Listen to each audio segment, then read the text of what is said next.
एक परंपरा चल पड़ी है। क्या परंपरा चल पड़ी है? हम तो स्वतंत्र रहेंगे। क्या? हम स्वतंत्र रहेंगे, हम किसी के नीचे नहीं रहेंगे। हाँ, हम स्वतंत्र रहेंगे, सब स्वतंत्र, स्त्रियां स्वतंत्र, पुरुष स्वतंत्र, बालक बालिकाएं स्वतंत्र, सब स्वतंत्र। क्यों? देश स्वतंत्र है, भारत स्वतंत्र है, फिर भी हम परतंत्र रहेंगे। हम गुलाम नहीं रहेंगे किसी के, परतंत्र नहीं रह सकते, हम स्वतंत्र हैं। पर हम निवेदन करें, वस्तुतः स्वतंत्र कोई है ही नहीं। ब्रह्मादि देवता भी स्वतंत्र नहीं है, तो तुम स्वतंत्र कैसे हो जाओगे? बोलो। सूर्य स्वतंत्र नहीं है, चंद्रमा स्वतंत्र नहीं है। तुम सूर्य चंद्र से बड़े हो।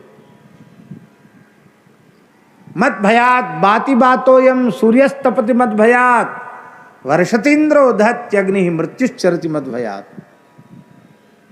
भगवान स्वयं कह रहे हैं, मेरे भय से सूर्य तप रहे हैं, मेरे भय से हवा चल रही है, मेरे भय से समुद्र अपनी मर्यादा में है।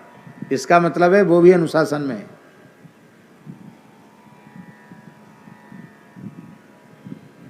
मैं तनिक इशारा कर देता हूं तो सुनामी आ जाती है, पता चल जाता है। मैं सर्वतंत्र स्वतंत्र हूं, काल भी मेरे अधीन है। मैं सर्वतंत्र स्वतंत्र हूं। पर ऐसे सर्वतंत्र स्वतंत्र भगवान भी भक्त पारतंत्र को स्वीकार करते हैं। मानो भगवान यह उपदेश दे रहे हैं अपनी लीला के माध्यम से, यदि वस्तुतः इस संसार के बंधन से छूटकर वास्तविक स्वतंत्रता अपने जीवन की तुम चाहते हो, तो अपने इसी जीवन में किसी संत के अधीन हो जाओ, किसी भक्त का पारतंत्र स्वीकार कर लो, संत सद्गुरु का पारतंत्र स्वीकार कर लो। मेरी प्रार्थना है कि स्वतंत्रता का मूल मंत्र है हरि गुरु संत, इनके पारतंत्र को स्वीकार करना। हमेशा यह अनुभव करें, हम माता पिता के अधीन हैं, हम अपने से बड़ों के अधीन हैं, हम संतों के अधीन हैं। देखो, हम अपने मन में सोच लें कि हम तो स्वतंत्र हैं। जैसे ही हम अपने मन में सोच लेंगे कि हम स्वतंत्र हैं, उसी समय से हमारे जीवन में अनेक विकृतियां शुरू हो जाएंगी।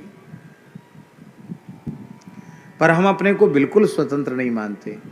हम मानते हैं हरिगुरु संतों के अधीन हमें ठाकुर जी का डर है, हमें संतों का डर है, हमें महापुरुषों का डर है, तो हम दुनिया में कहीं चले जाएं। हरिगुरु संतों की गुलामी करोगे, इनके हम अधीन हैं, ये अनुभव करोगे, तो संसार की गुलामी से मुक्त हो जाओगे। इसलिए एक वाक्य लिखने योग्य है। पूज्य पंडित श्री जगन्नाथ प्रसाद भक्त, पूज्य पंडित श्री गया प्रसाद जी महाराज का वाक्य है, साधक स्वतंत्र नहीं होता और स्वतंत्र साधक नहीं होता। गाडोदिया जी, बहुत ऊंची बात है ये, इस पर जितना चिंतन करो उतना कम है। स्वतंत्र साधक नहीं होता और साधक स्वतंत्र नहीं होता।